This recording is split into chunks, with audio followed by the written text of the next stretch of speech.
Officially licensed from your favorite HBCU.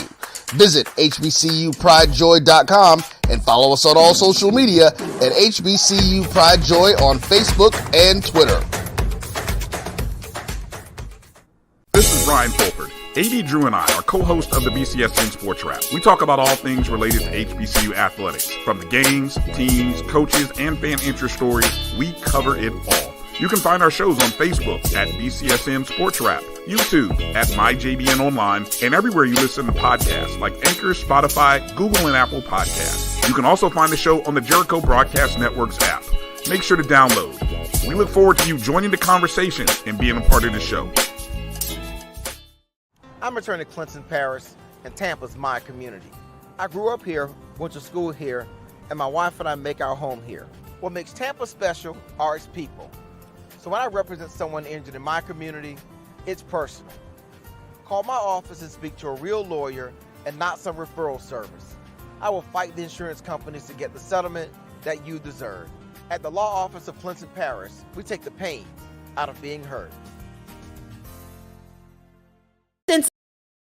But you stay on hard.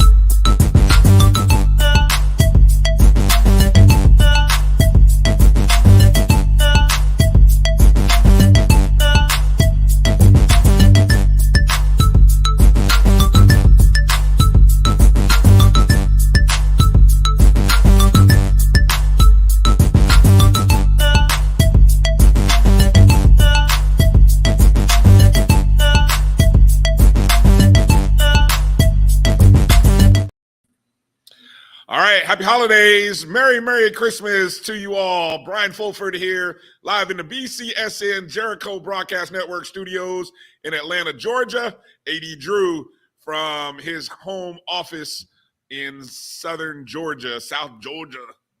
Drew, how you doing this afternoon? I'm doing all right, my brother. How about you, man? I'm good. See, I tried to respect your privacy. I didn't tell all the people where you live and everything. I almost slipped and did it.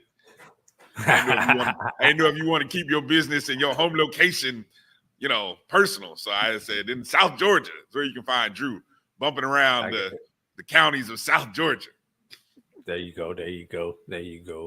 I'm just north of Tallahassee. We'll just put it like that. Oh, see, there you go. You giving away the business. I'm just sending out the retweet from my own personal Twitter account. Of course, you can follow me at DRB365. Drew, you can find him at BCSN Drew, where he is. Good to be on. Good to see Tamara T jumping in. That's what happens when you are connected with us on our Instagram. On our YouTube, Facebook, and of course, Chuck Hunt checking in, of course, on Facebook. And then, of course, today, Drew, we're actually streaming on Instagram. So there might be some people watching us on IG because that's a new feature that we have now. And if you're watching us on X, formerly known as Twitter, you can actually send us comments. We'll see those. So all kinds of new and exciting ways to connect with the fan base, Drew. I love it. Hey, whatever we can do to improve this media and get this story out better, that's what we're going to try to do. All right, so on today's show, hold on, I'm finishing this last tweet here. Even on my day off, I'm here to talk. Let's go. Hold on, I'm sorry, you're catching me live in tweet form here, live tweeting at the same time. That's why just something new. Okay, so before we get going, so let me set the show.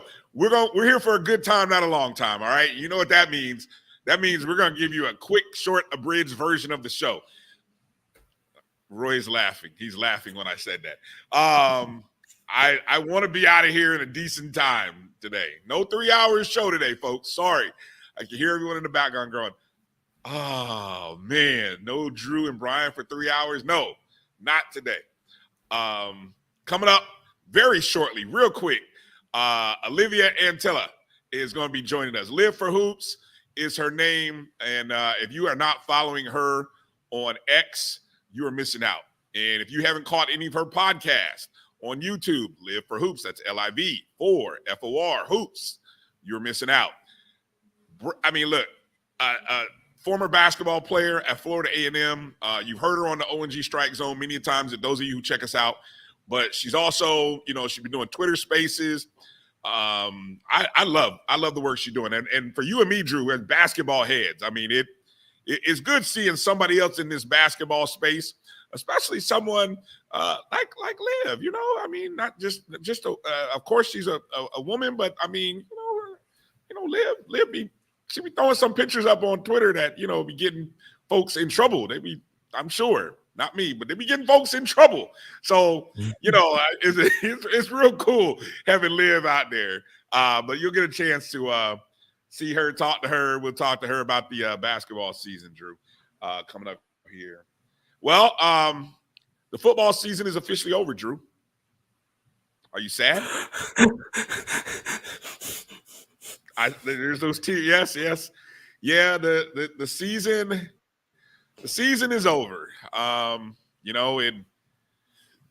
what is the storyline? What's the thing you will remember about this season? Let me give you 3 of them. Oh, let's see. 3, okay. Yeah.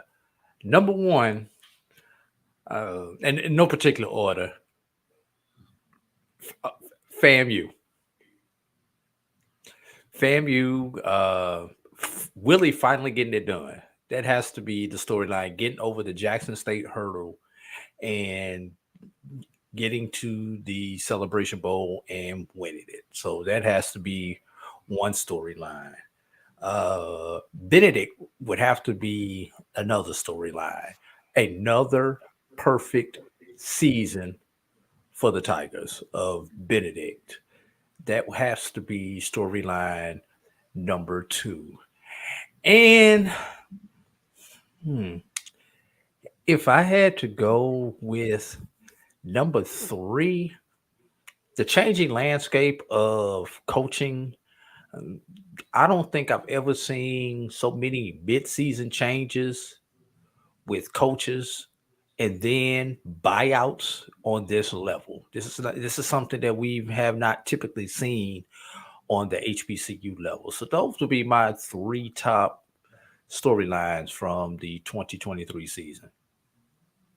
All right. So I will go number 1. And this is something we talked about, Life AP after Prime.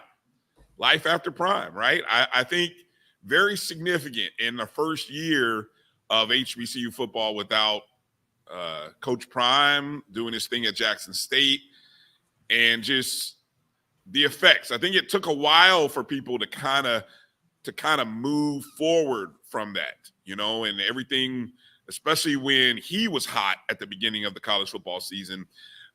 Those reverberations down to the HBCU level were there. But then as his team started to cool off, so did the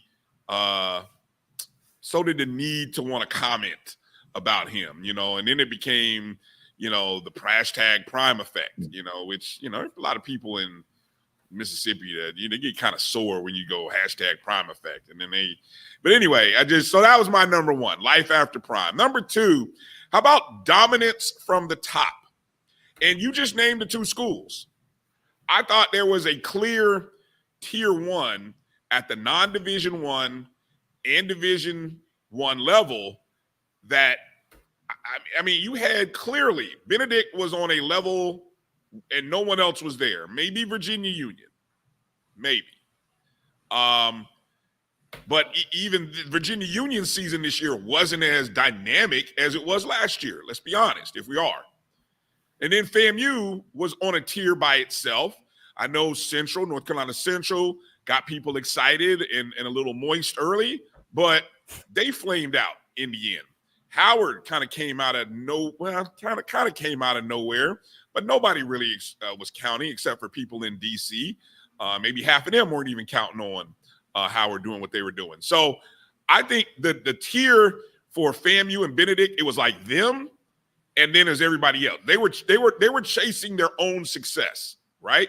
And I think there's a very cool synergy between Coach Chinnisberry and Coach Willie Simmons. Their relationship is very, very, there's you hear a lot of the similarities. Coach Simmons has often talked about the relationship and how those two men talk to each other on a weekly. And then the third one for me, I'm going to say average was mediocre.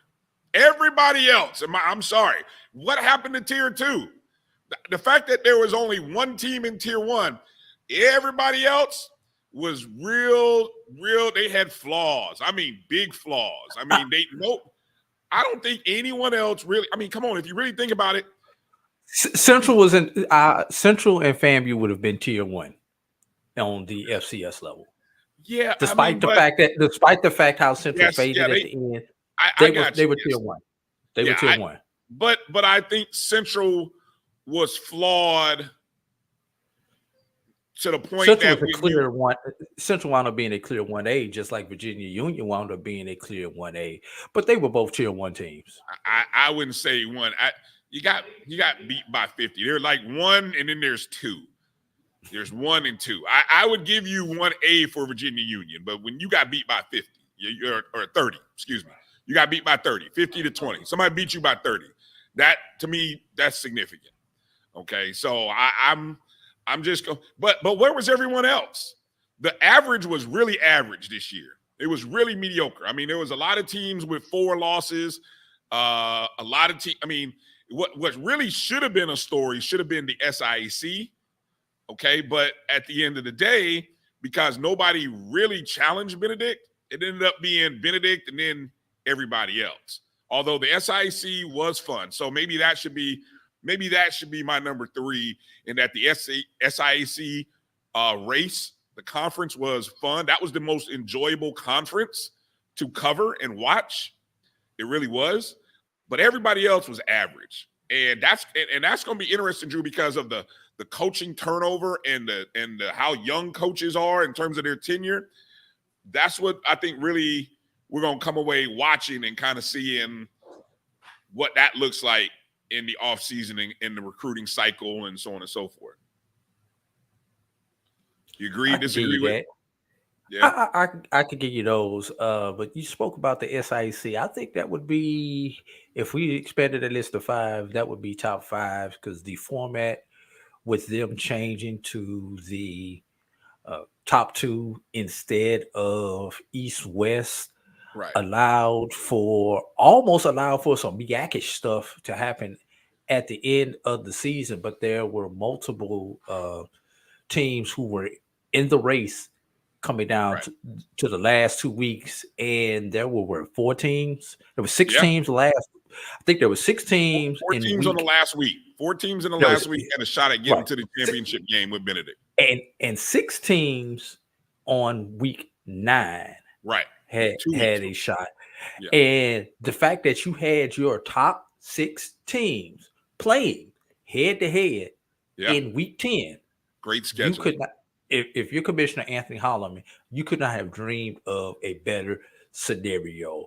Talking about catching lightning in a bottle, they caught lightning in a bottle real fast. But let's get a couple other ones here. If I was to go one more, what about our non-conference and the, for lack of a better word, some of our FCSs took some bad non-conference losses. I mean, you had Prairie View went 0-4 outside of the conference despite being in the championship game. You had Alabama State losing to a Miles. You had Delaware State losing to, was it Virginia State or was it Union? I think it was State that they lost to. And then It was Norfolk State lost to Virginia State. okay. It was Norfolk State. I'm sorry. Delaware State lost. Didn't Delaware State lose to somebody also? Wasn't it Bowie? I think it was Bowie. That may have been it. Delaware State may have lost to Bowie State. And then if we want to drop that down one level, Lane losing to Union, not Union, to Lynchburg. That was kind of a what the F. And then speaking of Lynchburg, that's a whole nother subject for another podcast. Yeah, I have to get caught up on that. I stayed away from it. Just, you know, I hate to say it, the significance of Virginia Lynchburg. I haven't dipped my toe into that water, but if they were not an HBCU, no one would pay attention. Case in point, there you go. So yeah, I mean, I would definitely go SIAC story number 3, then the average mediocre teams, and then my last. And since we did 5, my 5th one would be bye bye buddy. Who's next? Because a 20+ year career in black college football, I mean, I would love to see somebody equal that. But, Drew, I don't know. I mean, the closest person right now might be – I'm not even going to go with the whole one school thing, because that's like kids staying in school for 4 years, playing 4 or 5 years at one school. Given the transfer portal, is very rare, right? It seems very rare when you get a guy who came in his freshman year and stayed all the way to the end, right? You can count those guys probably on one hand at most programs. But I'll say – Buddy Pugh going 20+ years. What's the total number? Like 22, something like that? That sounds about right. How about, let's forget one school. How about being a head coach at an HBCU for 20 years? Now, Connell Maynard has been coaching at HBCUs for now probably at over least 10 years. Over a decade. Yeah. I know. Yeah, almost close to 13 years. Because he was in Winston-Salem in the early teens, maybe like 10, 11. Then he went to Hampton. Right. And then he went to A&M. And I do not recall there ever being a break in between any of those coaching stints. No, there wasn't. So that would be the longest tenure person. After him would be Willie Simmons, who's had 6 at FAM now and 3 prior to that as a head coach. So he's at about 8. And then maybe Fred McNair, but that's up in the air. We'll talk about that later in the show. Who knows? It might not be Fred McNair. Fred McNair got to get a contract first. That's what I said. It may not. So speaking of, man, what? Hold on, don't go there, because we got to come back to that. We got to transition to the basketball court with our guests coming up. So we'll talk about that story in a second. But that would be my last top 5 story of the year. Is, you know, we'll celebrate Buddy, and then we'll just sit back and watch and see. It may be another 10 years before somebody else gets close to being an HBCU head coach for 2 decades. And it's crazy. The turn of millennium seems like it was just yesterday, Drew. I remember where I was. I remember the club I was in. I remember who I was dancing with. She's married. And I remember the song. So, I mean, I have vivid memories, and I'm a little sore about them all. All right. Anyway, can we transition to the basketball court, Drew? Sure. All right. Let's get ready to bring in our next guest. Olivia, Antilla, Liv. About to bring her up in a second. There she is. LivForHoops is where you can find her on X and YouTube. Liv, how you doing this afternoon? Happy holidays, Merry Christmas to you and your family.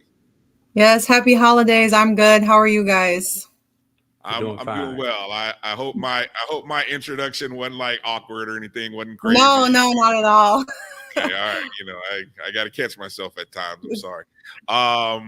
All right, so we're in the midst of holiday season, and again, holiday hoops is a big thing going on right now. HBCUs are in the non-conference schedule, and again, if you're not following Liv, you're missing out. You know, I say this, Drew. Some of the best follows on game days. Chris Ferguson on game day. Chris, I love the way Chris covers the CIAA on football Saturdays, and Liv, because basketball is every night. Liv is every night. She's 24/7, 365. If there's a break in the schedule, maybe that's when Liv gets a chance to hang out and go out and enjoy time with the family. But other than that, she's locked in on these games, whether it be the women's games, the men's game. So that's why, I enjoy following Liv on Twitter. So let's kind of just go overall big picture, Liv. Let's start with who are the 5 teams. Let's start with the women and then go to the men. Who are your top 5 women's teams thus far in the non-conference, and then jump over to who are your men's top 5 teams? In just the SWAC or overall? We could go overall. I know you're heavy SWAC, okay, but I know you definitely cover it all. You see it all. Yes. So this was honestly something I was thinking about earlier, because these last games over since last week, it's made it really hard to rank these teams, because there's been teams who were in my top 5 that lost to a lower team, but they still have better wins than some of these other teams. The end of this non-conference season it's been really good basketball being played across the board. For me, for sure, the top 3 still in Division I HBCU women's basketball is UAPB, Jackson State, and Norfolk State. UAPB has those big wins. They battled Ole Miss. That third quarter really brought struggles for them. But besides that, every other quarter was really good.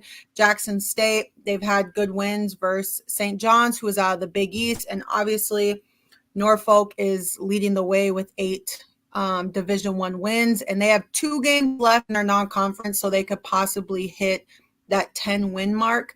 Other teams for me, and I know I saw you were talking about, I was about to start drinking the Kool-Aid, but I will throw North Carolina A&T in there. They have done good. The reason they initially fell out for me was because they lost to Mercer, which was a game I thought they should have won.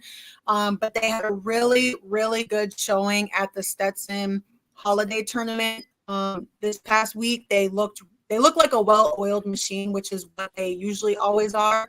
And then I won't leave Bethune out, although they lost to A&T. They're still up there for me because, again, they're leading based on records in the SWAC. They have 8 wins, and they have really good wins against Bradley, Iona, Georgia State, Jacksonville. They've beat quality teams. Iona won their conference last year and went into the tournament. So they've been playing really well. Those are probably my top 5, but honorable mention, I'll say University of Maryland Eastern Shore. They've been a shock. They've been playing really, really, really well. They have 2 CAA wins over this past week. And then I'll throw Grambling in there because they've been staying pretty consistent. And again, they've had that Pac-12 win versus Arizona State. And I can't go without congratulating Southern. They were due one. They have been so battle tested. They have one of the hardest non-conference schedules. People forget that they took Miami down to the wire when they played at Miami. Then they went into Oklahoma. They looked so good the entire game. They really did. And so I'll throw them in there because that was a big non-conference win for them. I do admit the Kool-Aid, I almost drank it with Bethune. The minute I was ready to kind of start giving them some props, the men and women, then the women go and get dusted by A&T, and then I had to recheck. I'm like, wait a minute, how come I haven't been paying attention to A&T? And I noticed they had the win over Wake Forest. Norfolk didn't get the win over Wake Forest. A&T was one of those teams that, last year, weren't they in the top 3 in the CAA? They finished at the top of their conference last year, yeah. Yeah, so they might be able to do something this year. I'm surprised we haven't heard anything about Howard. You mentioned your surprise team. Howard's women usually have been in the mix lately. Yeah, They've had a few really close losses. I know one of their players got injured at the beginning of the season, so I'm sure they're adjusting because she was one of their like quote unquote go-to players. But once conference play starts, as we all know, like the non-conference records don't mean a lot once we get into conference play because we roll those balls out and it's different. I do think they will still finish towards the top of the MEAC, but we'll see once conference play starts. But I think everyone's like looking at their record, like what is going on. But I'm pretty sure they'll be fine. Drew, will you jump in on this? Because one of the things that I watch now is I watch these conference RPIs.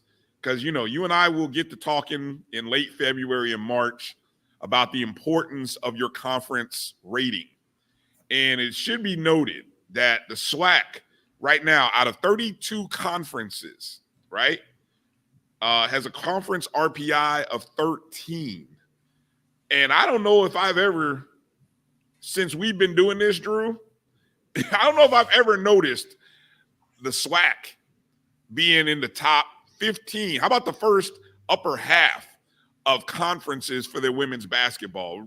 Drew, explain a little bit how those conference RPIs work into favor at the end of the season. Well, basically, for those at-large teams, obviously they're going to seed out the top 16. If you've done anything with these seedings, it goes in kind of a snake form. 1, 2, 3, 4 get the or those 4 number 1 seeds that you typically see: East, Southeast, Midwest, and West. And then whoever number 5 goes in with the 4. And number 8 goes with the 1, and they go through that through the top 16. Those are the top 16 teams in the nation, regardless of whether they won conference championship or did not win conference championship. So they go through, they get all those teams out the way. All your, what are there? There 30, I believe they're like 34, 35 at-large bids that go out there. Plus your conference champions, 30 some odd conference champions. So as they go through and they seed these teams, the higher your conference rating gets, especially once you get past those Power 5 teams, that basically kind of determines what seed line you're going to go on. So if you're a conference champ and you got a good conference rating, that realistically means we are not playing on Tuesday night. That's what that means. You're correct. We should not be playing on Tuesday night, because Tuesday night there's 2 16 games. So there are 68 teams in the tournament. So that's 64, 65, 65, 66, 67, and 68. Those 4 teams play on Tuesday night. And then they have another game where the number 11 seeds play. So what's that? 11 times 4. So that's 44 through 48 would tend to play on that playing game on that Tuesday night also, so that they have some higher seeds. Now, I'm just going to throw something crazy out there. Wouldn't it be ironic if we had a rating high enough where we're not playing on Tuesday night in the 16 game, but wind up playing in the 11 game? Wouldn't that just be like the most ironic thing? Wouldn't that be the most ironic thing that could happen to us as HBCUs? Jesus, if that were to happen, but if that happens though, Drew and Liv, can we any chance the SWAC could maybe get 2 teams in? Like if the top 2 teams out of the SWAC do make it through the tournament, get to the championship game, could we all of a sudden maybe become a 2-bid league? Brian, now wishful thinking. You are tripping. Wishful thinking, huh? Wishful thinking. Now we would very much so. You're not buying, huh? All right. What would have to happen for something like that for us to get 2 teams in? Realistically, Brian, we would have to have a SWAC team that is so dominant with P5 wins, which we have something with a P5 win, but we would have to have somebody when they're playing all those non-conference games pick up 4 or 5 Power 5 victories, and then that team in turn would have to lose in the tournament so that your automatic gets in, and then your at large is a team that's highly rated. So the moment I start seeing a SWAC team receiving votes in the top 25, then or a MEAC team, then we can start talking about possibly getting the second team in the tournament. How about this scenario? I'm looking at statistics. I'm looking at net rating and quad 1 wins. Arkansas Pine Bluff, they're 1-2 in quad 1 games. Who was that one win against, Liv, that Arkansas Pine Bluff got? Arkansas. Okay. Yes. So that's a quad 1 win. But then Jackson State has a net ranking of 109. So let's just imagine Arkansas Pine Bluff and Jackson State running through the conference. I don't know, we'll talk about the likelihood of what that might look like. That's going to be tough. But let's just say they beat each other up, split wins and losses, and then just run through the rest of the league. At that point in time, that we might become a 2-bid league. I'm just saying. That'd be my scenario for it to happen. There's also one other thing that you have to factor in, that Brian. Every other mid-major to lower major conference has to go according to chalk. That means that their conference champions has to turn around and win their conference tournament, because that's what hurts leagues like ours when we try to get that second team in. All it takes is that team that's supposed to get that automatic bid not getting that automatic bid, and then you have to find a way to sneak them in. So that's the other thing that would have to happen, Brian. I'm sorry, Liv. I didn't mean to cut you off. No, you're fine. I was just going to say that scenario may work, but those two teams only play each other once. So I get what you're saying. I think in a few years that may be a possibility, but for this season, I think if someone said JSU and UAPB, a few games did slip away that I thought were very winnable and just like were single-digit losses. I think if we had more of those big wins under our belt, that could be possibly a conversation. But the SWAC no longer even has a team ranked in the mid-major top 25. So. All right. Well, you're just a hopeful person. Thank you. You know that means something. I do. I'm a glass half full, hopeful person. I get beat up in a lot of places for being hopeful and optimistic, but I appreciate that. Let's go over to the men. The men, obviously there have been a few big wins on the men's side as well. How about Southern? Mm-hmm. Look, shout out to Southern basketball. Right. Southern University basketball, the men and women getting big wins against D1. What's your top 5 look like on the men's side? So for sure, for me, Norfolk still is number 1. They've been so consistent. I don't want to use the word disappointed because it's basketball, but I was disappointed that they left New York with 0 wins. And yes, the teams they played were good, but to me, those were very winnable games for them, and they dropped both of them. And then they lost to UTEP, and I watched that game, and it was down to the wire, and they missed some free throws at the end and ended up losing. But then they turned around and beat South Dakota State. I mean, their resume is really good this year and leading the way of consistent Division I wins. And then Tennessee State is up there for me as well. And there people really don't talk about, but they're 7-6. They've gotten this month, though, has been very bad for them. I will say that. But they've been playing pretty solid basketball. They have some really good players on the team. And then North Carolina Central, they just picked up that win against Longwood, who was ranked in the mid-major top 25. At that time, they only had 1 loss. Longwood was 12-1, and North Carolina Central beat them at home. That was a huge win for them. Obviously, Jackson State, I thought they have those 2 big wins, and then the showing at the HBCU Classic, they looked good. They came back against Howard, pulled out the win, and then they beat North Carolina A&T. I thought they looked good both games, and they're a team I'm really intrigued to see how they continue through conference play. And then Southern, beating a nationally ranked team, I don't care what month of the year it is, was so big. They were in the SEC, and then they've also been continuously winning since that game. They have really good momentum. They're building off of each other. They're another team, too, that has a really good guard. They have posts who can score. Those are really the teams. An honorable mention is going to be Delaware. They're a sleeper team. They're 6-9, so they have a losing record, but they've picked up some really good wins this season. Those are the teams that have stood out to me.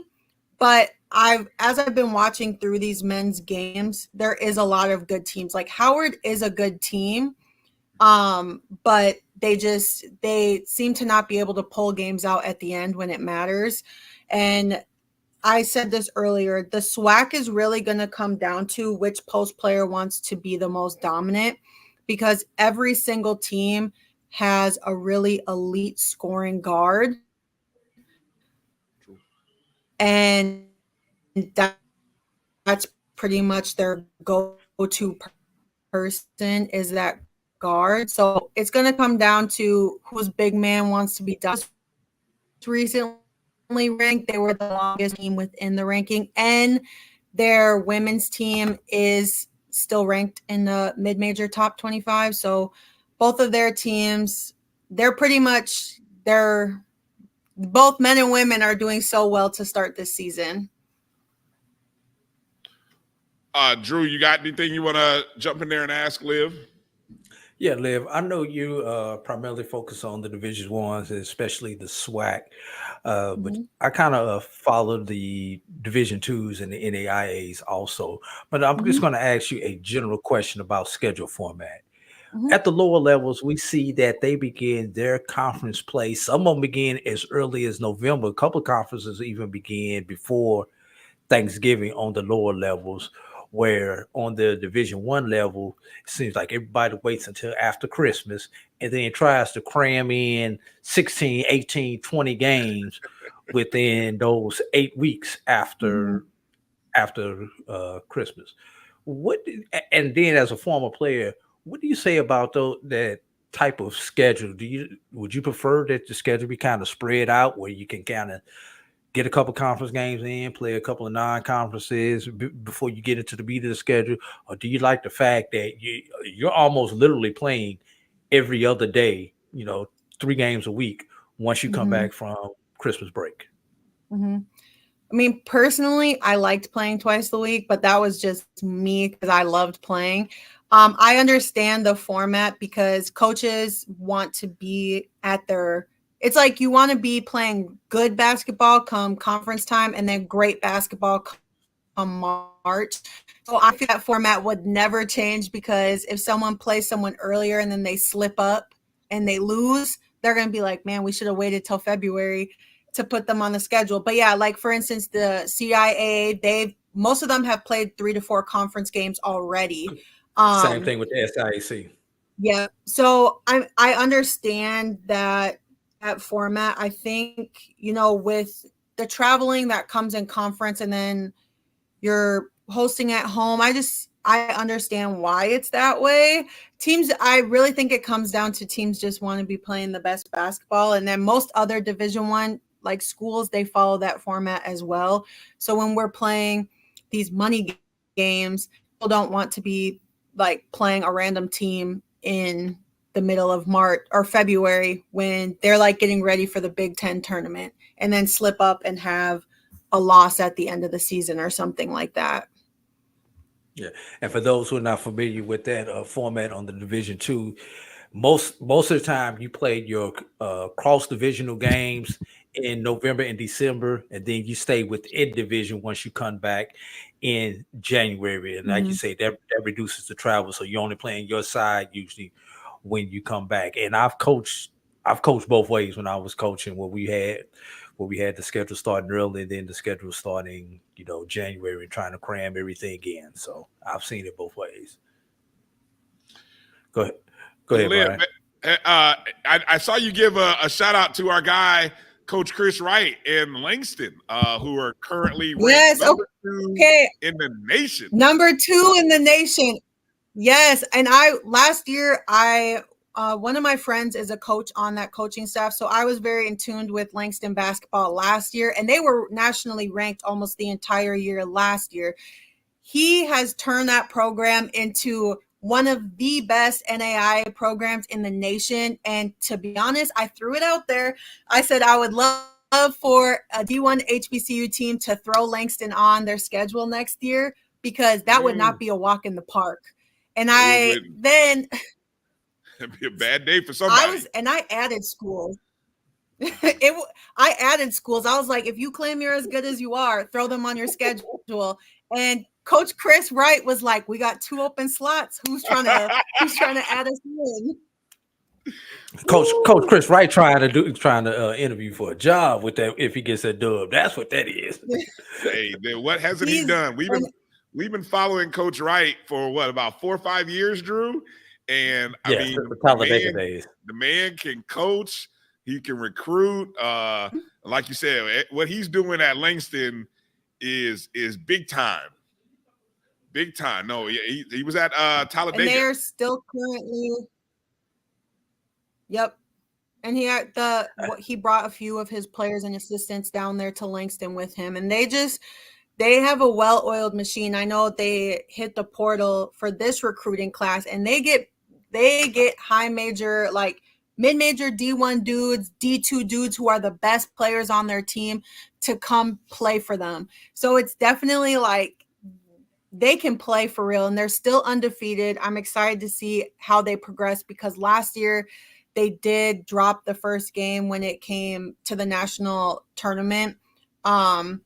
But they're playing well right now. And also, since we're talking about undefeated teams, Benedict men's basketball team at D2, they're still undefeated now on their break, and they're nationally ranked at number 8 right now. Well, they're up to 8 now. It was 12 last week. Up to 8. What is in the water on that side of the street with Benedict that's not in the water when you go across the street to Allen? I just want to know, because you're wrong for that, Drew. You're wrong for that. Well, let's think about it. Your football team went through the regular season undefeated, and now your basketball team has come undefeated. These bros they got something going on over there. They got some special kind of training and everything going on over there when it comes to the men's athletics right now at Benedict. I'm just saying, Coach Washington, I don't know what you're doing over there, but keep on administrating the way you administrate. I'm gonna leave it right there. Any women's teams that have caught your eye on the Division II or NAIA level? Yep. So Virginia State, they've been off to a great start. They're 10-1 right now and 3-1 in conference. They just lost a game 2 games ago, but they're actually number 19 nationally ranked. So we have teams at every level that have either at the D1 level, we have had 2 teams touch the mid-major top 25. We have D2 teams ranked. We have an NAIA team ranked. And also Fayetteville State right now, they're off to a great start. They're 9-1 overall. They're 3-0 in conference. And there's at the D2 level, especially in the CIAA, there's really, really good basketball being played right now. And I know I can do a better job. I get so caught up in everything, but there's really good basketball. And also, last one, Florida Memorial last night played Florida Gulf Coast. They took them into overtime, and they only lost by 3, and that's because FGCU got off a 3 at the last second. And so that's crazy for an NAIA HBCU to go toe-to-toe with a Division I team till the very, very, very end. So I was like, man, that was so exciting. I woke up this morning and saw that. And so it's just really, I'm glad that HBCUs at every single level are putting on, not even just for basketball, but obviously for football. They've done it for softball. They've done it for volleyball. And so all sports are just kind of, they're handling their own. And those are things we love to see. And correct me if I'm wrong, both Florida Memorial men and women are having outstanding seasons this year. Yes, they are. They are. All right, so this brings me to a great question that it just came to me. It's been germinating in the back of my head. We and Drew, and we're gonna bring Liv in to help us determine this. This year, the BCSN SportsWrap, we're going to do the best basketball program, men and women. So we're gonna take the men and the women, and we're gonna say which school is the best basketball school. So we're gonna take the men, take the women, and we're gonna say, like right now, I would say like Southern, two programs that are playing well. Jackson State, 2 programs playing well. We just mentioned Florida Memorial, 2 programs playing well. We got to find some other nominees out there, but I think look at Miles on the Division II level. Yeah, Miles and Tuskegee, men and women. I believe the women lost their first game and have not lost since. Norfolk State, men and women. So like a basketball school award, like maybe we have a top 5 basketball schools in HBCU, something like that says, yes, your men are great, but the women are greater. Yes, the women are great and the men, so I don't know. Somehow we got to find a way to do this, because I think a lot of times what gets lost in the sauce is, we think men sometimes and we forget about the great ball that the women are playing, or vice versa. If the women are a dominant historic program, maybe you forget about the men. I would even throw Xavier in that mix. Xavier, men and women have. So I just throw Bethune in there. And I hate to say that. I'm just kidding. I guess we can throw Bethune. I was about to say they're both of those programs they're both nationally ranked in multiple categories. Yes, they have dropped some games, but they are both respectively leading their divisions of the flag. Liv, if you as a former player who actually led and gave sweat on the court, I'm just watching in the fans and on the sideline, right? I'm watching on TV, but if you can support Bethune, I will find a way to do it as well. But I mean, if you turn the other cheek, man, you won't see me again. I'm just gonna let you know. All right. So yes, we can include Bethune, but yeah, no, we need to come up with that. I think that would be a very cool thing to do in 2024, and do like a top 5 basketball schools where we look at the men, the women, and now we just figure a way how to do it that way. What do you guys think about that? Good idea, bad idea? What do you think? That sounds like what worked for me. That's what that sounds like. There'll have to be specific criteria, because then people are gonna be like, well, how did you come to that? Why did you pick that? Like, just criteria. But I think that's a good idea, and also be the best coach across all divisions, women and men, just the top coach of the basketball season. Okay, we got some stuff to work on in 2024. Look, I'm gonna let you help draft that criteria, because we're analytics guys. We put up numbers and we look at the numbers, and then people will be fussing about, oh, well, that team beat so-and-so. And then Drew will tell them, but the numbers say this. And then I got to turn and look and say, yeah, Drew said the numbers. So we're going to find a way. These folks been trying to buy me a new computer for the last 4 years, even though I bought 3 in the last 4 years. But I don't care if I buy it back on PC. It ain't good enough for y'all. Yeah, exactly. So, yeah, you watch when we come out with the BCSN top 5 in January, which is all computer-based rankings, Liv. So, we let the computers do the talking. We know you do a great job of evaluating everything you see on the floor, but sometimes we let the computers do the talking. So when you see our rankings are all computer-based, all numbers, all analytic numbers driven. So that's why sometimes people – they get in their feelings, especially at the beginning of the season. But guess what, Drew? What always happens at the end? Usually it comes out about right. Market correction. Market corrects itself. Right. All right, Liv, let me get you out of here. So any up? Let me. Okay, I'll ask this one question. Best win on the women's side is by who against who? Best win. It has to be UAPB versus Arkansas in Fayetteville. And that was the first ever Power 5 win that UAPB had. So that was it for me. All right. Best win on the men's side against who? I mean, there's only one team that beat a nationally ranked team. Hey, and it was Southern versus Mississippi State. I don't care. People can say whatever they want. They beat a nationally ranked team, not a mid-year top 25 team, a top NCAA ranked Division I team in the top 25. So, and they did it on their floor. So for me, that was the best win so far this season, but there's still a few games left. Most teams play 1 or 2 games, and Norfolk, I know they go to Tennessee. There's still a few ones on there where there could be some big W's before December's over. All right, Dim boys, I love that. That is a great that's a great, there you go. Like it went pitch black in here. Great suggestion. Live versus the computer. That's new segment. Live versus the computer. There we go.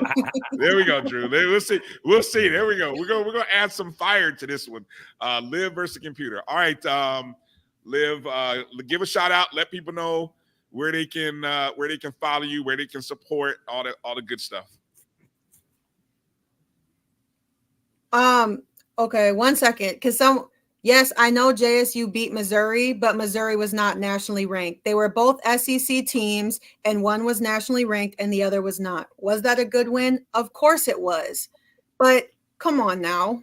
It was a great win, though. It was. I always respect basketball because they've been putting on, but I just had to say that because I saw the comment. But you can follow me on Twitter at LivForHoops, on my YouTube, LivForHoops. On January 5th, the night of January 5th, I will be doing a live stream recap of the non-conference play and conference play for the SWAC. And this will only be a SWAC talk, but it's on January 6th. So I'll be going over the opening day games, what to expect, who are my picks to win.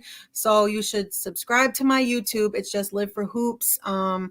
The conference play, it will be a lot more, but for sure follow me on Twitter because I'm extremely active on there. And I think I provide good information. So that's right. It's Live for Hoops or Die Lonely. Period. There you go. There's your slogan. There's the bad joke of the week. There's your slogan right there. Live for Hoops or Die Lonely. There you go. All right. Yes, Roy asked. I already talked to Liv. I know Liv is down to do some games. We just got to get her. We just got to get her on a flight out of Minneapolis. Yeah, it's about to be cold, so she'll be ready to get out of Minneapolis pretty soon. So yeah.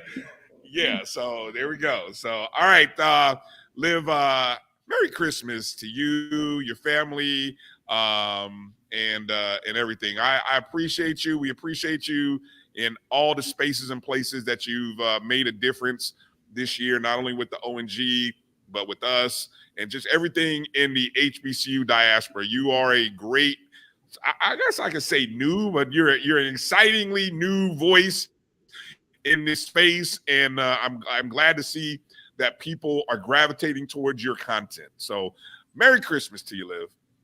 Yes, Merry Christmas. Thank you guys for having me on. And Bryan, thank you for your nice words. It means a lot. So thank you guys. All right, let's take a break. We'll be back right after these words. You're watching the BCSN SportsWrap right here on the Black College Sports Network. Supermarket sushi, really? No. Wait, Troy, you work here? I'm never not working. Like Head & Shoulders Scalp Shield technology, up to 100% dandruff protection, even between washes. Never not working, huh? Oh, Troy, you're such a good teacher. Yeah, I know. Never not working. Never not working. Never, ever not working. Are you serious? Never not working. Dandruff protection that's never not working. Head & Shoulders Scalp Shield technology. The human voice has always connected audiences with experiences. Major brands all across America have trusted Kever's voice time and time again. Conversational, powerhouse, intelligent, and sincere. That's the voice you need for your creative marketing process. KEAVERSVOICE.com. Kever's Voice, Kever's Voice, KeversVoice.com. Always on, all the time.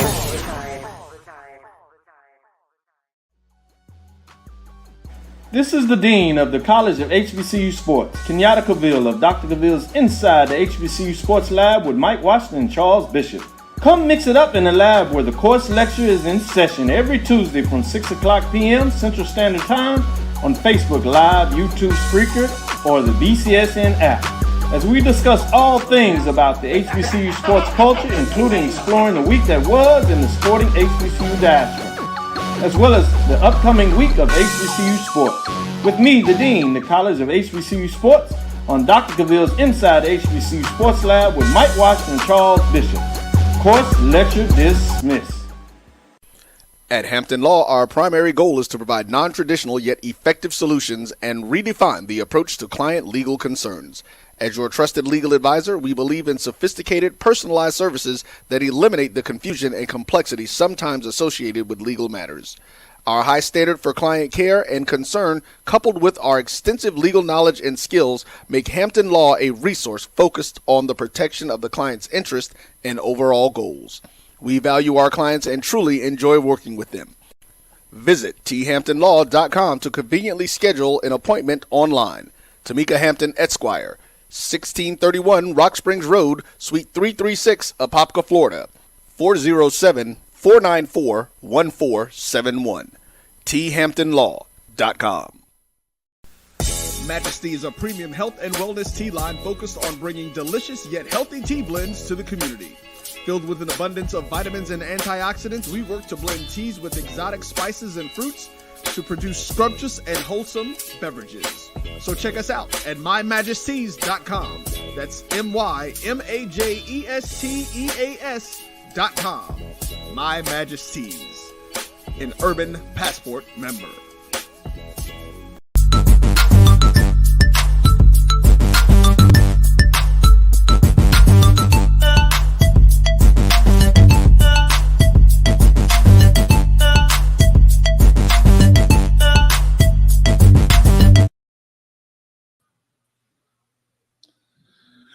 All right, welcome back to the BCSN SportsWrap. Bryan and A.D. here. Again, thank you to Olivia and Antilla for joining us in the last segment. Hopefully, you got a good taste of some basketball talk. We're starting to slowly creep in with the basketball talk now. So, good to see. I was genuinely excited to see that when she gave the shout out to Langston, because again, Drew, we've been talking about Coach Wright, and so Winner. That's it. Right next to his name, Winner. The dude he knows how to get it done. Just love it. But I really think that basketball schools thing would be really cool to kind of do. So, all right, before we get into the top 5, the BCSN final top 5 football rankings, I got to talk about, I saw we got a comment from Southbound 3000. The other one. All right. We got to talk, and he says we got to talk about our HBCUs not supporting the Celebration Bowl. Now, I don't, now what are we quantifying that support in? Are we quantifying that based on the viewership numbers, which that story? Well, but I mean, you say the stands, Roy. I mean, but 41,000 people showed up. Third largest crowd, third largest over 40,000. And this is year 8. So, well, okay, but still, that's me being a rattler, okay? If Roy gonna make a comment, he need to go ahead and grab a mic so we can hear him. Well, no, he said he was reiterating the fact that 30,000 was me saying 30,000 that came from FAMU. I don't know how accurate that is. It did look like there were a lot of us over them being Howard. But hey, Bryan, let me cut you off. We want to talk about attendance. No, I didn't want to. I didn't. But I want to bring something up. Attendance. But I want to bring up something so we can put this one to bed, Bryan. This was Tamara, the you third most attended yes Celebration Bowl exactly in history. Third And, over 40,000. Okay, third consecutive over Third 40,000. consecutive. Yes. Okay, now so we had the record is 49,670, which was last year. Jackson State and Central. Jackson State, South Carolina was 48,653. So let's just call it for what it is, Brian. Let's just say the prime effect was worth 7,000, 7 to 8,000. Yeah. Correct.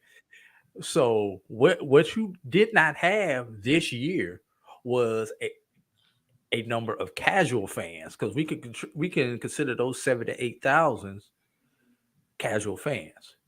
Now the question is this 41 going to be the one-off because of the brands that were there? Because we had two national brands that were there, Florida A&M and Howard. Outside of Jackson State being there, this was probably next as far as brand recognition. This was probably the best one. And Central and Howard are probably the only two brands left in the MEAC. No, I don't know if Norfolk will be considered a national brand. I don't think so. They're probably tier 2 when it comes to national branch. And Central is really tier 2, except for the fact that they're hot right now. But Howard is really the only national brand that is left in the MEAC now. I agree. Whereas the SWAC, you have national brand Florida A&M, national brand Jackson State, national brand Southern, national brand Grambling. Now, problem with Grambling is Grambling doesn't travel like those other 3 SWAC schools that I mentioned. But if you're just talking about brand on a national level, yes, Grambling, because of Eddie Robinson and the history with Eddie Robinson, has brand recognition. Now, here's something else, Brian. The 41,000 is the largest attendance in the Celebration Bowl. If you take the 2 Jackson State appearances out, this is the largest in the Mercedes-Benz Stadium. Let's go back to the history. First Celebration Bowl, 35,528. That's number 4 all time. 35,528. Celebration Bowl 2, Grambling Central, 31,096. So let's do some math. But what is taking Jackson State?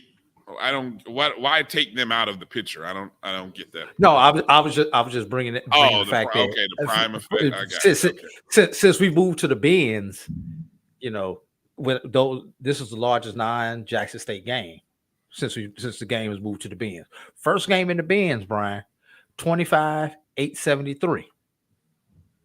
Next game, that was A&T Grambling. Next one, A&T Alcorn, 31,672. Then you had in 19 A&T Alcorn, the rematch, 32,968. So, first time in 5, 6, 7. The first time since Celebration Bowl 1.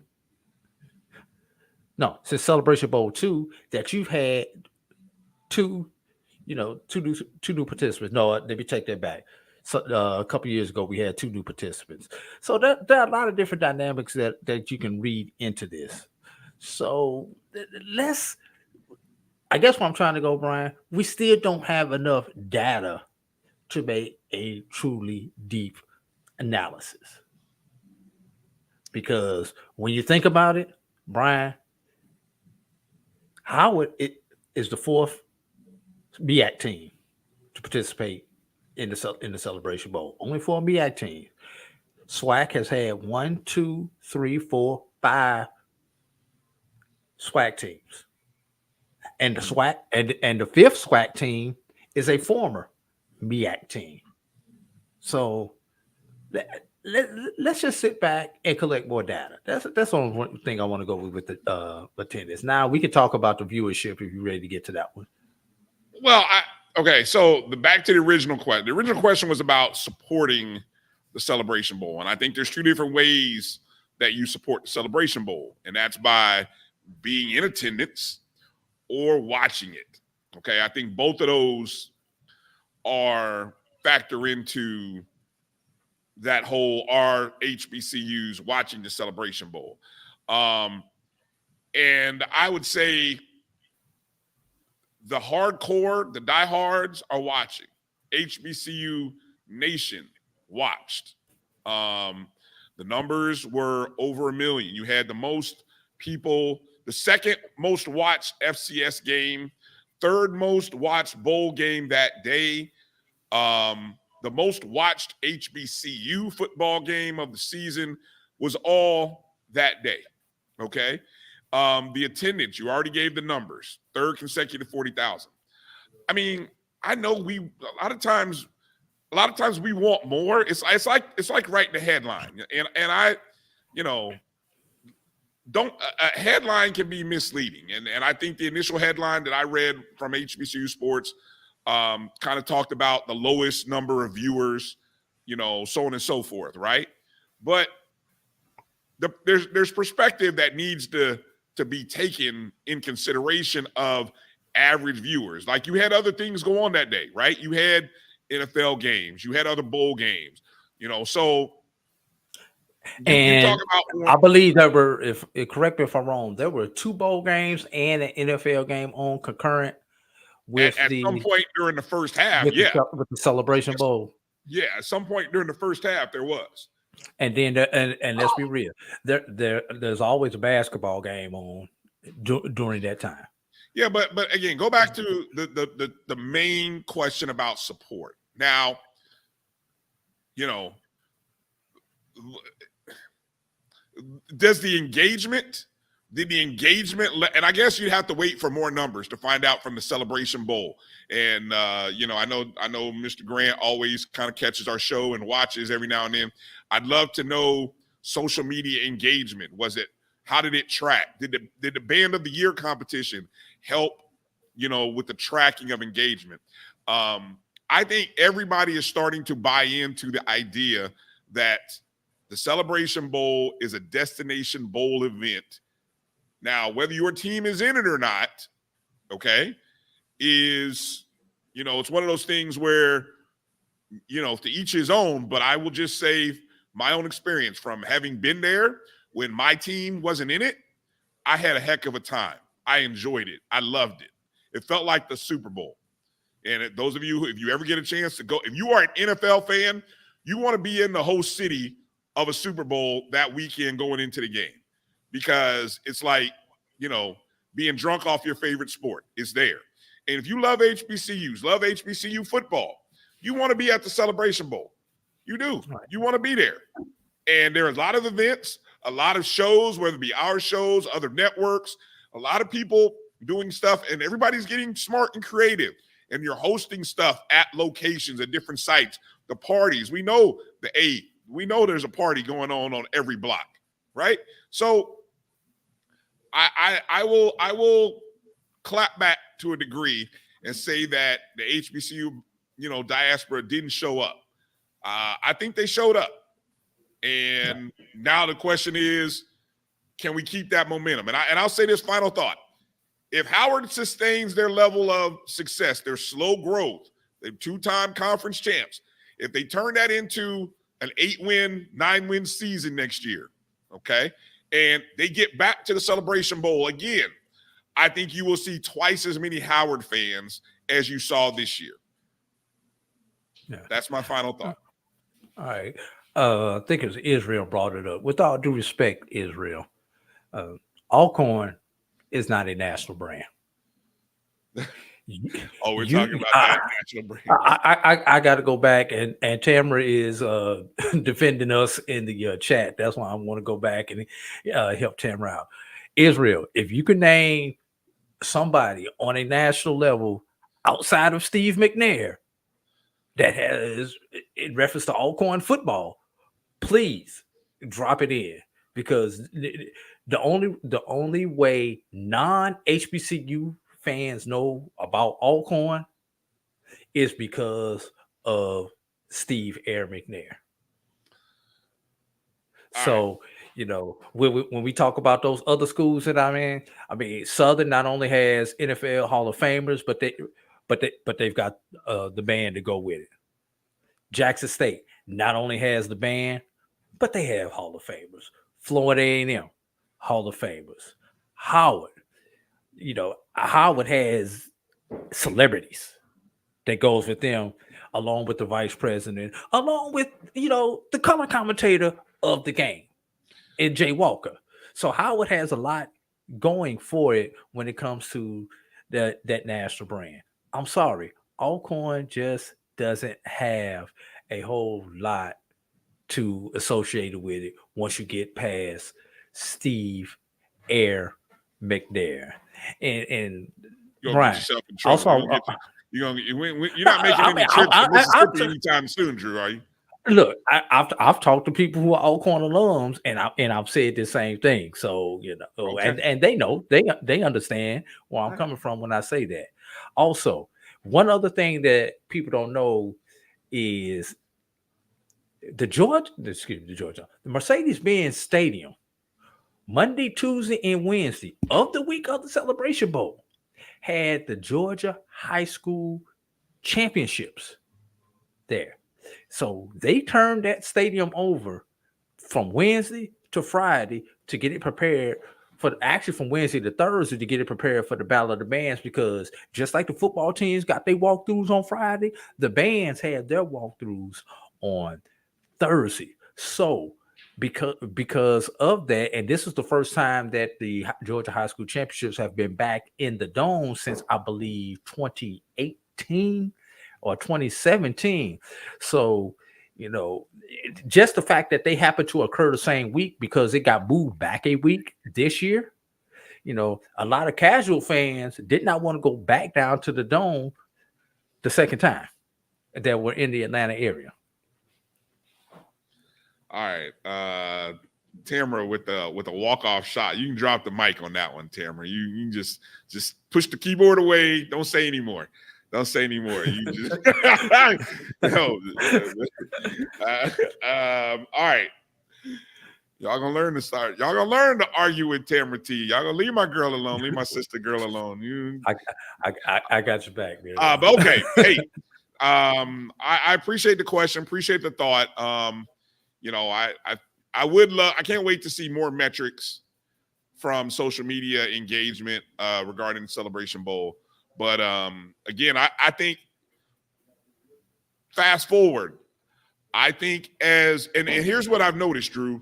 As the conversation begins to talk more about adding not just, hear me out, not just a day in which, all props to the Beach Bowl, but when you have a day in which maybe you have a CIAA SIAC matchup, maybe the night before, or maybe you have that playoff that people are clamoring for. And I think Doc's show talked about it, where what would it look like if you took the top 4 HBCU football teams, the top 2 from the MEAC versus the top 2 from the SWAC, and then you had a playoff. What would that look like? I think just the creativity is coming, and but it just can't happen instantly, because we got to get people lathered up for it. And I think that's what's happening more and more, as people are getting lathered up for it. And so let's do this. Let me get a piece of that. How many years did we clamor back in the mythical national championship days that lasted for over 70 years on the 1A university FBS level? Over 70 years, over 80 years. We did not even get the 2 teams meeting for a championship until 1998, everybody. And then that lasted a few years. Then they improved upon that with what we have now, going to the 14 playoff. But even in the era where it was just the top two, what was it? The BCS, not the BCS. Yeah. When it was the BCS, even though they got the top two teams, there was still arguments about who the top two teams was. They had to come up with, but they had to come up with the formula just to get the top two. Yeah. If you understand what I'm saying, they were going with computers. They were going with the newspapers at that time. AP, UPI, CNN, USA Today. They were going with those polls. Then they came up with this. You remember the one year or a couple of years they had this formula where they had about 12, 13 different ranking systems. Yes, I remember that. I remember that. And then they finally scrapped that after about a decade and went to the 14 playoff that we have right now. And now you see all. And people still not satisfied. Hell, look what's happened across the railroad tracks. They get the conference is suing Florida State to try to keep Florida State from leaving. And I'm still trying to figure out why the hell are y'all worried about this if the thing is going from 4 to 12 next year? Why are we worried about a freaking conference? That's exactly. At least that's not the argument. That's not the argument for leaving the conference. Right. If you talk about TV money and all that stuff, I get that argument. But the fact you got left out the playoffs this year, it missed me with that one because they're going to 12 next year. Even the TV money is sort of like, okay, there's this thought, and I forgot what the principle is called, but there's a belief that once you've made so much money, your life really doesn't change by adding more. Like the difference between a guy who makes 30 million and 60 million.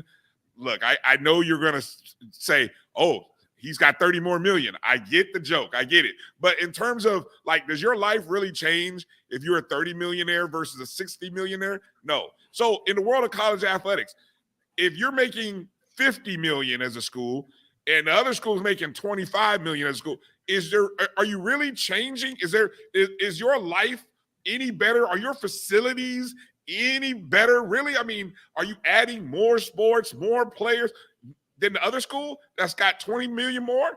Probably not. This is all I can't quantify this. So for the quantifiable crowd out there, stay out my mentions. But I'm just saying there's no change. So you suing, think about this, Drew. You're gonna give up $500 million to get out of a deal that's paying you 20. Man, look, we can't go down this road. But what you just said, Drew, I know you're upset this one year, but guess what? The league's going to 12 teams. You won't be left out. Now, unless you're a 13 team, then you'll be left out. And all you're doing is kicking the can down the road from number 5 to number 13. To be upset. Yeah, exactly. Yeah. Somebody is going to be upset no matter what. Hey, Brian, we see it every year. Come March, when it was 64, team number 65. 65, when it was 68, team number 69. Every year we're gonna see it. Hell, we upset that the doggone none of those teams have a shot at winning the title. And we upset that the NIT won't take our conference champion if they don't make it to the doggone NCAAs. But are we saying we're not playing basketball anymore? Are we running and moving conferences? No. You suck it up and you deal with it. Nobody will say it. People sit on their hands and not say it. Before we move on to the rankings, man, I just got to get this shout out and long time mentor of mine, coached against him, coached with him in Tuskegee, Alabama. Coach Thomas Talbert. Reason I can bring this up on this show because he is a 1973 graduate of Alabama State University, played basketball at Alabama State University, but he's been a long-time coach in Tuskegee and Macon County, and I just want to give him a shout out. They finally named the gym after this man after over 30 years with the Macon County school system. Coached all those years at 2 of the high schools there in 1977. Thank you, Royal. I see Royal Maxwell is on, and Royal played full-time in high school. Royal is a Jackson State graduate. But I just wanted to shout out Coach Tom and congratulate him on getting the gym named after him at Booker T. Washington High School. Obviously, another historic name that references back to HBCU, with Booker T being the first principal at Tuskegee University. So, Coach T, from the bottom of my heart, I couldn't make it down to Tuskegee today, but well wishes to you and the fam and everybody. Eagle Nation, Golden Eagles, love y'all. Okay, let's go to the BCSN final top five football rankings for the 2023 season. And again, our top five rankings, which begin after the first 4 weeks of the football season, are really a computer-generated ranking of teams' performance, taking into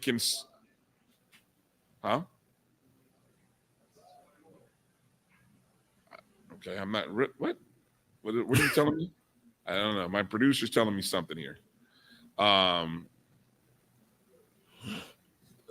Okay. I mean, I don't know what. Well, the top. Okay, so I'm in a groove. You guys. Okay. Anyway, top five rankings. Live. We live, Brian. Remember, we live. I know. But my producer's shouting in my ear about some. I don't know what he's shooting me in the ear about. But anyway, producer needs to give us some inner ear pieces so we can hear that stuff without everybody. I don't want to enter earpiece with this producer who gives me irrelevant information at the wrong time and moment. Okay, let's start with the non-Division One level. Non-Division One level are teams that just missed the top five. So we call the next five. Essentially, this might be your 6 through 10. Okay, they were in the hunt during the season. In the hunt during the season. It starts with Miles College. Finished their season 7-3, 6-2 out of the SIC. Fayetteville State made it to the CIAA championship game for I believe the 6th consecutive year. It's either 5 or 6. Yeah, 8-3, 8-0 in the Southern Division. Tuskegee, Drew's alma mater, finishes their season 7-4, 6-2 in the SIC. Edward Waters University, great year by the Tigers. Coach Morgan over there, 6-4, 5-3 in conference play.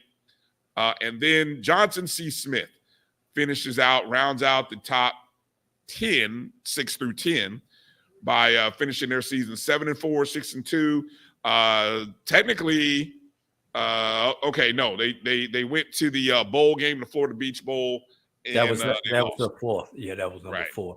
And what I found interesting, Brian, and I think because coming into that last game, Allen was sitting in that 9-10 slot, and the fact that they played an extra Division II game, even though it was a loss, and Allen had that one game on their schedule that was not counted. I believe that was week 2 against a non-countable opponent. I think that's the reason why the computer kicked Allen out and bumped Johnson C. Smith in despite the loss.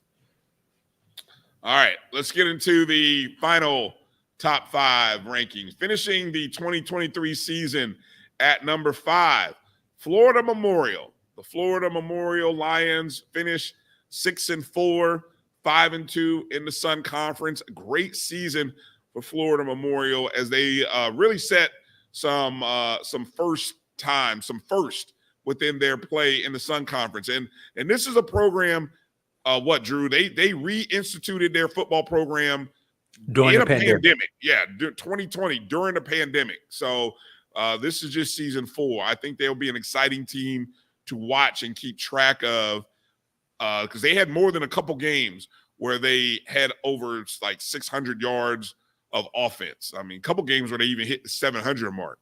So I believe they hit 500 against who did they play out the SWAC? Was they Grambling. Southern or Grambling? They did hit over 500 against Grambling.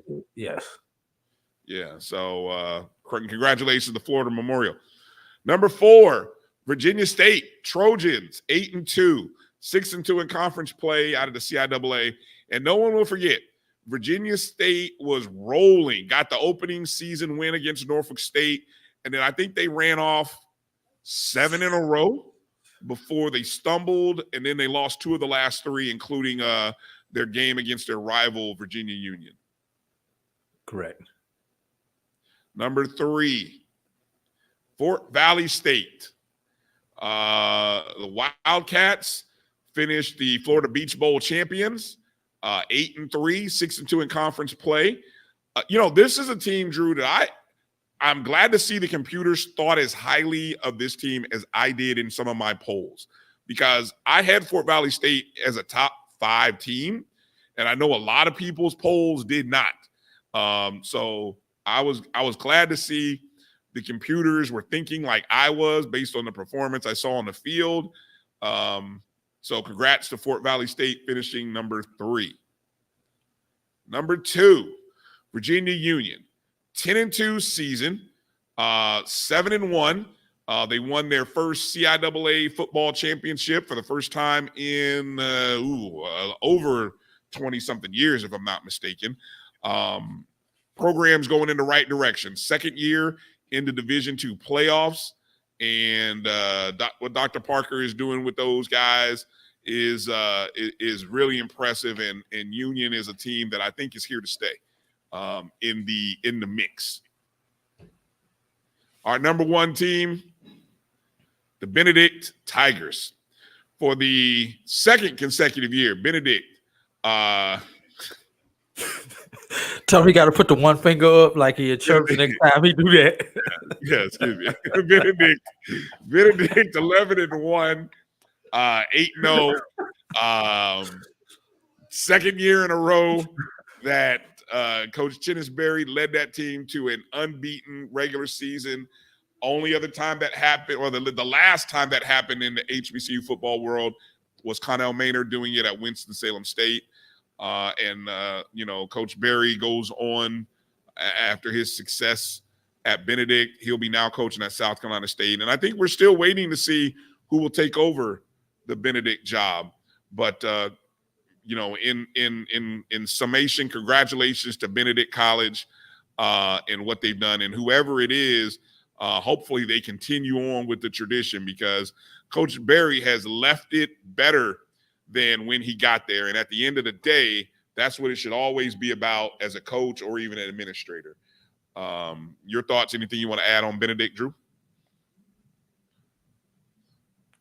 No, I mean, great run there by Benedict. Question is, like you said, who's going to be there and can they sustain it? How many players from Benedict are going to try to follow Coach Berry to South Carolina State or to other schools?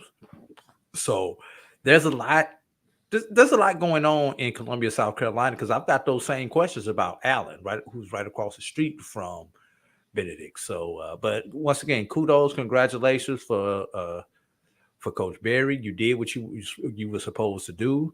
Now it's time to move on and see if you can duplicate it and see how long it takes you to get to Atlanta, my brother. That's the second consecutive year Benedict has won or will be recognized as the BCSN national champions. The 3 playing seasons before these 2, it was Bowie State. Bowie State had a 3-peat from 2018, 2019, and 2021. Obviously, there was no BCSN football champion awarded. I believe Bowie won 4 consecutive. Brian, did we not do one in 17? You got me. I'd have to go back and look at 17. I'm not sure, because I think 18 was Amir Hall's. Amir Hall's senior year was 2018. Okay.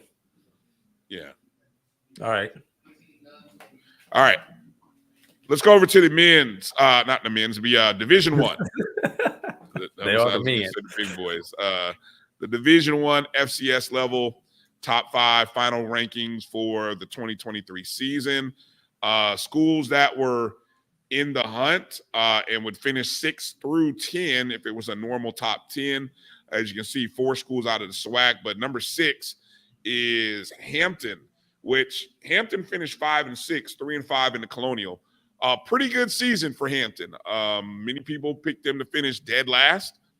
I think they had a couple of injuries that wrecked the season in the middle, but there was even a point where, you know, somebody on this show might have ranked them number 1 at one point in the season. You know, I don't know who that was, but I'll take part of that. Yeah, they were at one time, and then it kind of went south after that. But Jackson State finishes 7-4, 5-3. Obviously, it hurt lost the last game of the season. I think that hurt them. Prairie View finished the season 6-6, winners of the SWAC West, lost in the championship game for the second time in the last 3 seasons. And what hurt Prairie View was 0 non-conference wins. Yeah, exactly. 6-2 was what was needed to be done. Southern, by nature of probably winning the Bayou Classic, now head coach Terrence Graves will look to see what he can do in a full season for Southern.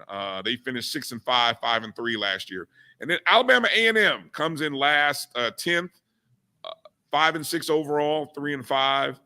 Brian, we had to go 5-10, and Alabama A&M was like the best of the rest. Yeah, what's interesting? Interesting is among FCS schools, I think there were only 8 that finished with a 500 or better record.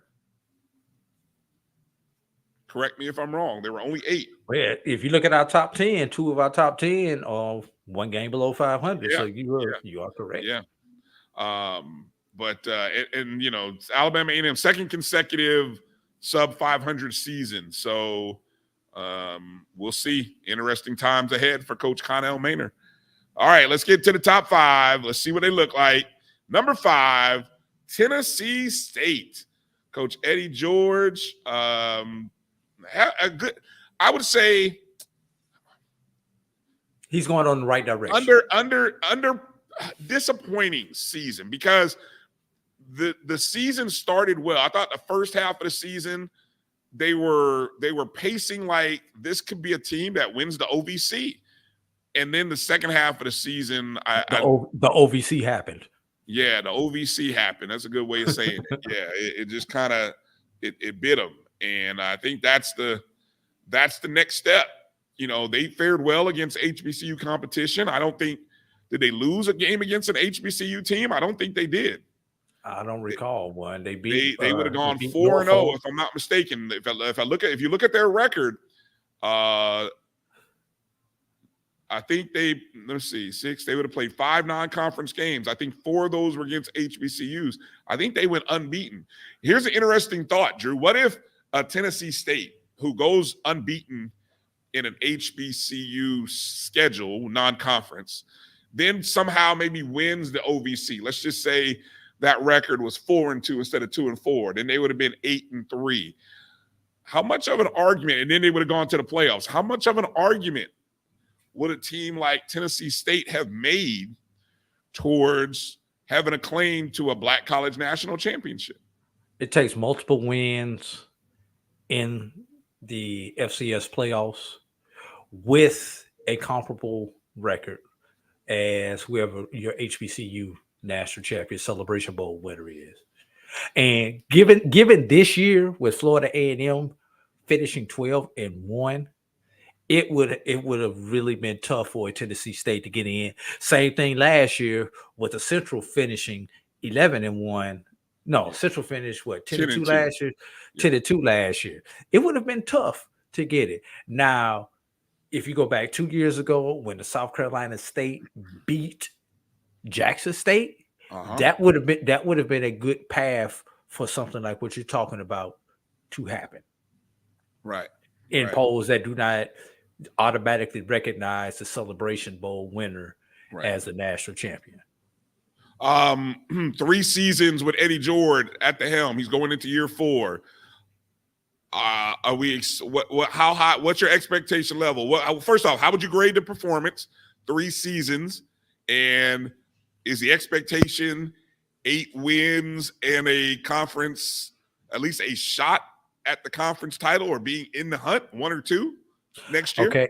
How many wins did he have year 1, Brian? I think he had 7 year 1. Did he have 7 wins? He either had 6 or 7 in year 1. And then it regressed to 4 last year. If he had either 6 or 7 in year 1, then I have to give this season a C. Give it what? I have to give it a C. A C. Okay. A C. Because if you think about year 1, you came in, you won with somebody else's players, in theory. Year 2, you started getting your own players, and you took a step backwards, which is kind of to be expected. You were 2 wins better this season, so that's average. That is average. That's right where you're supposed to be. Doesn't average mean you've done what is expected of you? You haven't done. B means you've done something above expectations. A means you have done exceptional. Correct? So yes. I give it a C. He met expectations. Okay. Tennessee State, Lawrence said Tennessee State had 4 wins. I was going back 2 years ago, Lawrence, if you know. Well, but 2 years ago, I think he only had 6 wins. I think that 2 years ago was his first year. He had 6. Then it went down to 4. Then this year he had back up to 6. I think so. So and John, yeah, this has to be the year. He cannot regress this year. If he does anything less than 6, he may find himself on the outside looking in. Dissatisfaction will rear its ugly head. And 5 wins. So this 6 wins was the best season according to Lawrence. 5, he had 5 2 years ago, regressed to 4, and then jumped up to 6. So he's been all over. I got to get 7 wins and plus 500 in the conference, 500 or above in the conference. I'd say just flat out above 500.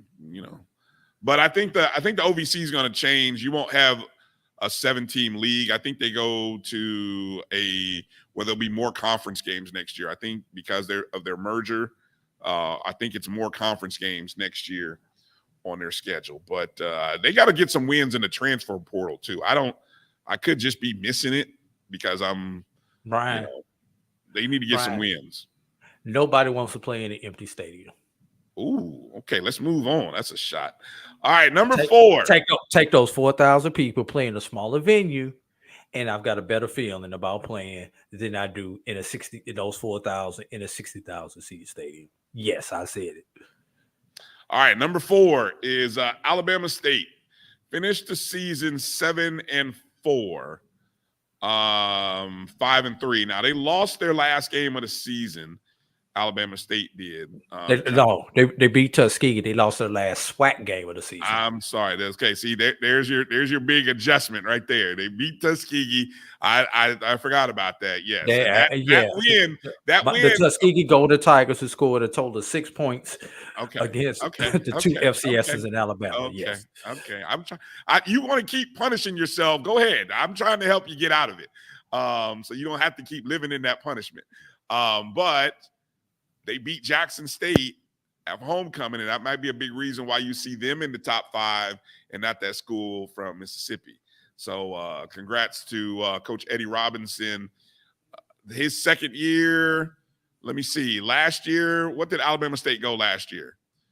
Just about 500, I think, maybe last year, 6-5. I think they were 5-6 last year. Okay. Either 5-6 or 6-5. So 7 wins is good. Improvement. Yeah, improvement. Coach Robinson has that team going in the right direction. B-. They will be B-. Okay. B-. I give them a solid B. I think the defense was competitive, worthy. The offense needed more. They didn't get the kind of quarterback play. Hence the minus. The offense was putrid. All right, they went 6-5 according to John. So that's they will be in the hunt. They're going to be one of those 3 East teams that people are going to be looking for. So we'll see what the offseason does for Alabama State. Number 3, Howard University, MEAC champions, second year, 6-6, which is an improvement from a year ago. Runner-up in the Celebration Bowl. I think this is the right spot for Howard. I think this is probably the good spot for them where their season went. So it was real interesting. I'm telling you, Drew, have you had a chance to go back and watch and listen to the game from the ESPN from Tiffany and Jay? Bits and pieces of it. I really, it's an interesting watch and listen. You know, obviously we're watching through binoculars and focused on, players, and you're looking at the computer typing in. But when you get a chance to watch it in entirety and listen to the comments, see the replays, and run them again over, you come away with certain thoughts about that game. And it was just interesting to kind of see Howard. It makes me want to go back, and Howard fans should just really appreciate that North Carolina Central game. That's what watching the replay of the game makes me say. You should really go back and that game against North Carolina Central is the highlight game of the decade. Best win in might be this millennium for Howard because it won you a title that you probably wouldn't have got any other way. And so I think you ought to celebrate that game and watch it on replay as many times as you can. Can I answer G Boom's question while it's on the while I see it right there? Go ahead and pop that one up if you would, Roy. I got it. Let's see.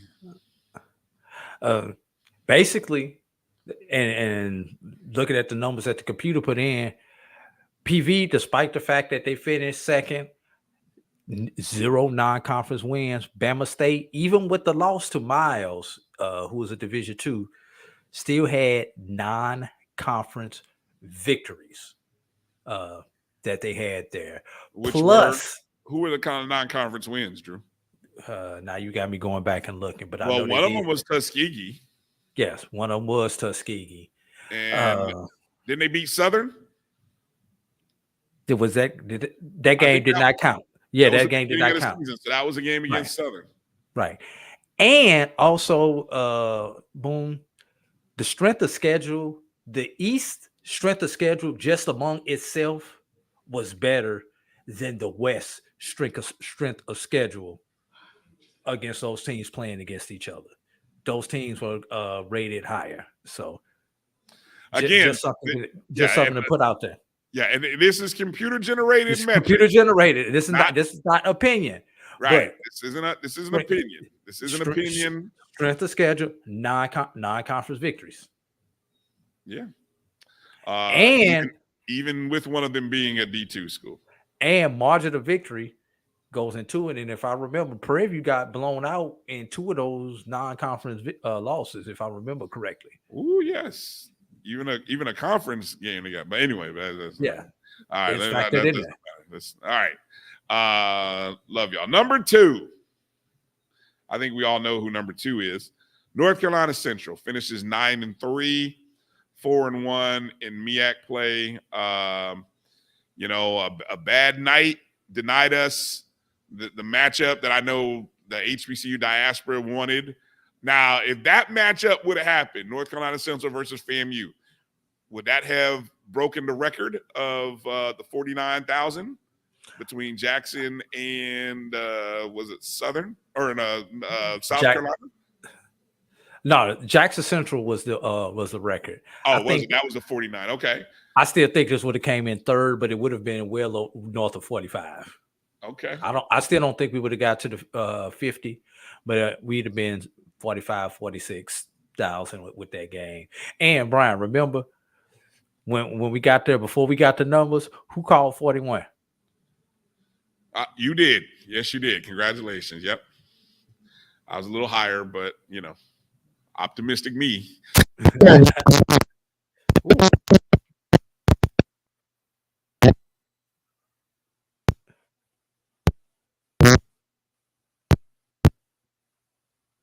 I don't know if you can hear me, but I just lost audio from the studio, Brian.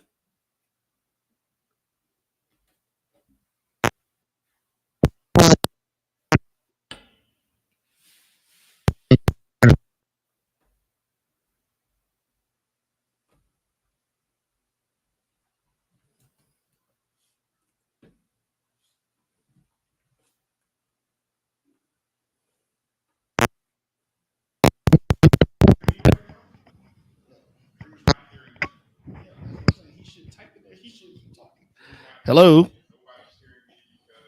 Can you hear me, Drew? I hear you now. I don't hear Brian. All right, changing it up. All right. Might be a battery. All right. All right. So, all right. Test 1, 2. How am I sounding? Give me a thumbs up. Okay. All right.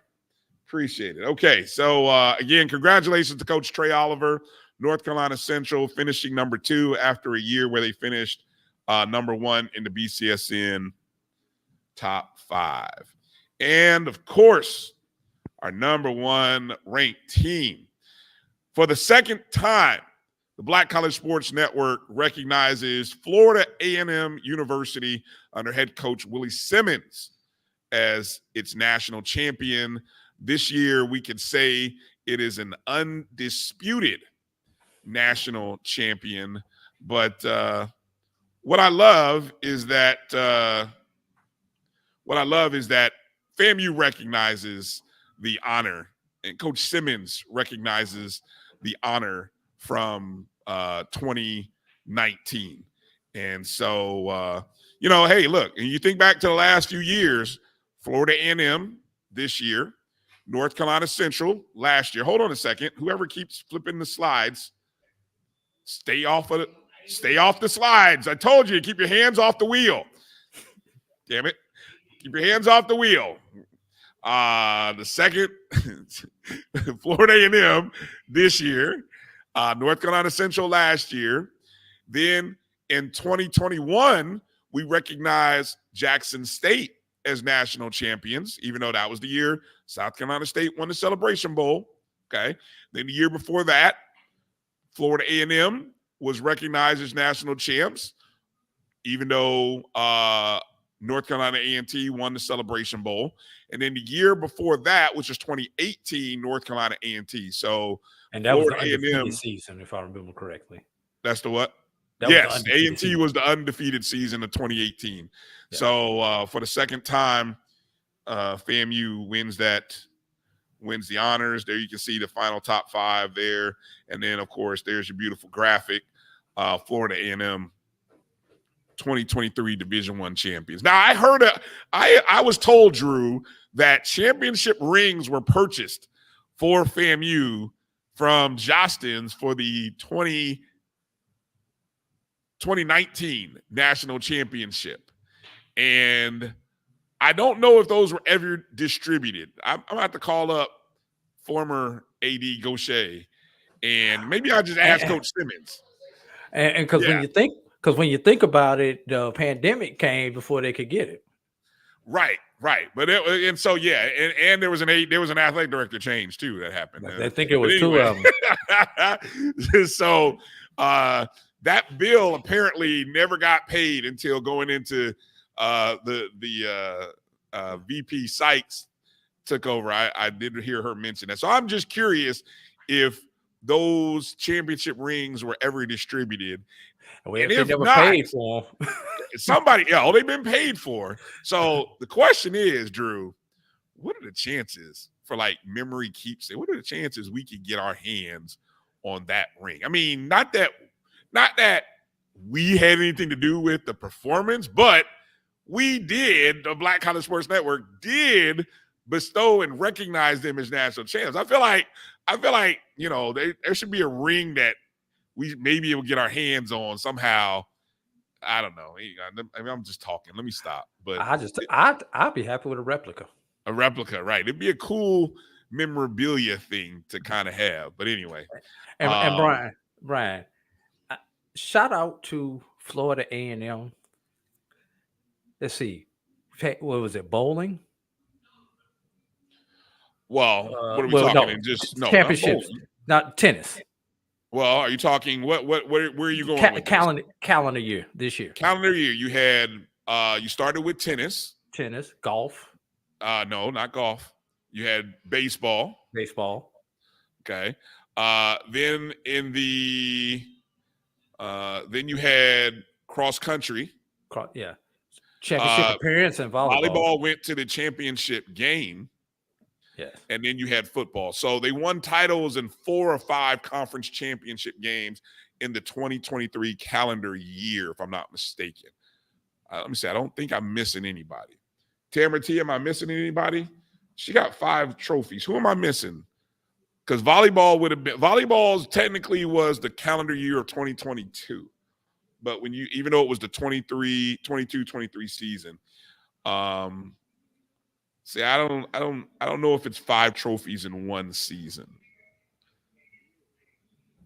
But anyway. But just this calendar year. Yeah, there's 2 different things. You got to be careful about that because calendar year is technically 2 school years because you have the spring semester and then you have essentially, school calendar resets in like July. And then so you have the fall sports, which is a new year. So she said football had 5 trophies this year. Oh, yeah. Well, that's what she's talking about. Yes. Football won the Orange Blossom Classic. They won the Florida Classic. They were the SWAC East champions, the SWAC champions, and the Celebration Bowl champions. That's your 5. And yes, John did hit it right. 4 titles in the calendar year. So, and I'm sure there's some other schools that had some good seasons that had 4 conference. Like I would, somebody tell me, I feel like Alabama State might have won championships. I know they won both 2023. They won both tracks, if I remember correctly. Alabama State, they won. No, they lost in the volleyball championship. Prairie View might have been in the hunt for, and we're just talking the calendar year of 2023. I know when you get into the conference commissioner's trophy, that's a different thing. So which Florida A&M or that school on the beach will never win. I don't, what hurts us is the number of teams we have, but we only offer the minimum sports, and there are all the other SWAC institutions play other sports that we do not offer, so they have the ability to accumulate points in those. But if you finish first or second in multiple sports, which if you think about going in, well, I'm not really sure what we can expect from basketball for FAMU, but I feel confident that maybe indoor track and field might have a play at something. I think bowling will be in the hunt. I think golf will be in the hunt. And then you're going to have repeat opportunities for baseball and track. So, but the fact we only have 1 tennis team and no soccer team hurts us. Yes, it does. All right. Okay. Well, that's going to put a bow on our Merry HBCU season for this year. I'm not really sure if I want to give a shout out to everybody who's watching and has watched on Instagram. First time that we went on Instagram. So I know there's people jumping in and out. We appreciate everybody.